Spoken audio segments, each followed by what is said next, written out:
pós-colonialismo é uma releitura da colonização como parte de um processo global que se volta contra a visão evolucionista eurocêntrica, de que a Europa é o centro da cultura mundial, que por muito tempo justificou ideologicamente os processos de colonização, botando em pauta as relações de poder que estão por trás da produção de conhecimento. Essa visão evolucionista sustentava que os países da Europa Ocidental seriam culturalmente mais evoluídos. O pós-colonialismo propõe uma desconstrução do pensamento ocidental dominante e a valorização das culturas. O decolonialismo é um movimento que visa desconstruir as ideias e os construtos do colonialismo e as estruturas de poder.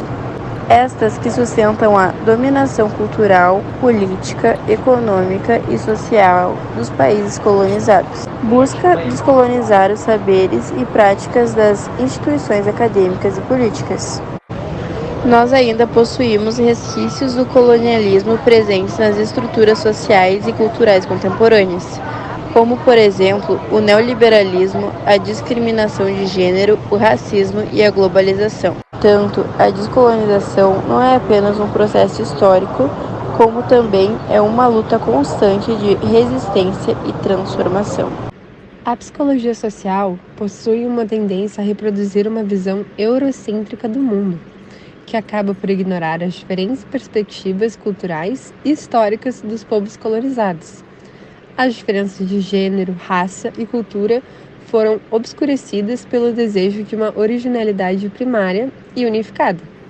A psicologia social deve tomar uma atitude crítica e reflexiva a fim de superar os pontos de vista hegemônicos para promover uma transformação social. É importante desconstruir os padrões para permitir novas formas de produção e construção de conhecimento.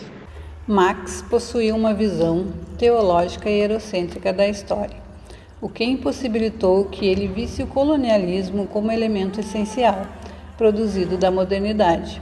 Para Marx, o colonialismo é visto apenas como um estágio historicamente prévio ao capitalismo e ao consumismo. Entretanto, Castro Gomes lembra como a tese dos povos sem histórias, herdada de Hegel por Marx, permitiu excluir a possibilidade de que a América Latina pudesse ser considerada sequer candidata ao processo revolucionário mundial.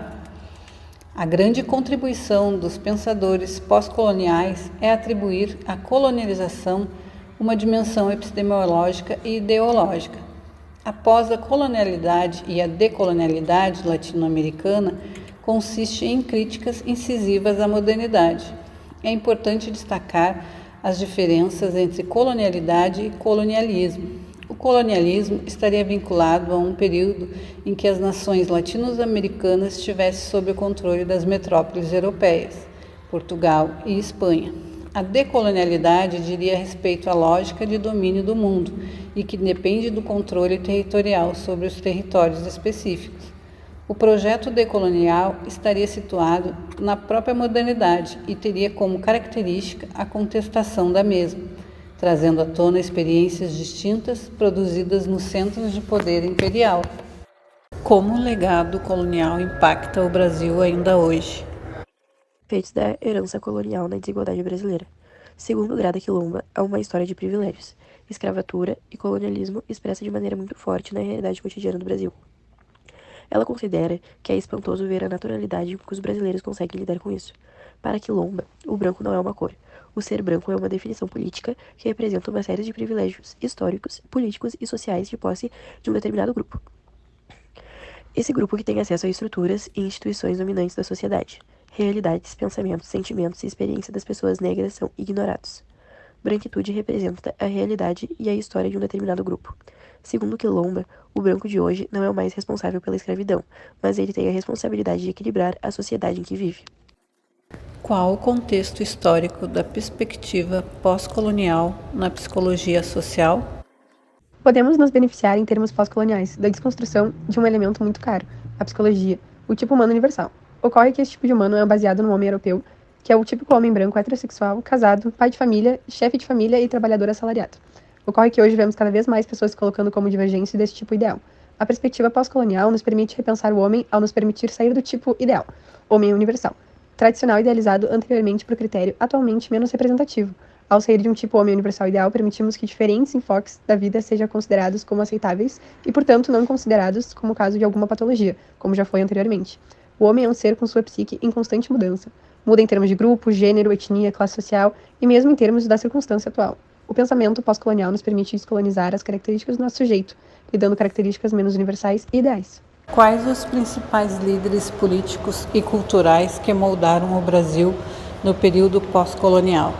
Na América Latina destacam-se autores como Henrique do Céu, Edgardo Lander, Aníbal Quijano, Walter Mignolo, Maria Lugones, Silvia Rivera Cusicanqui e Rita Segato.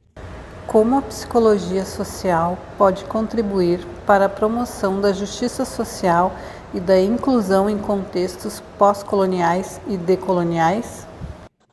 Ao descolonizar o sujeito daquele tipo universal ideal, dos modelos importados, a psicologia social consegue observar melhor e também avaliar melhor suas necessidades.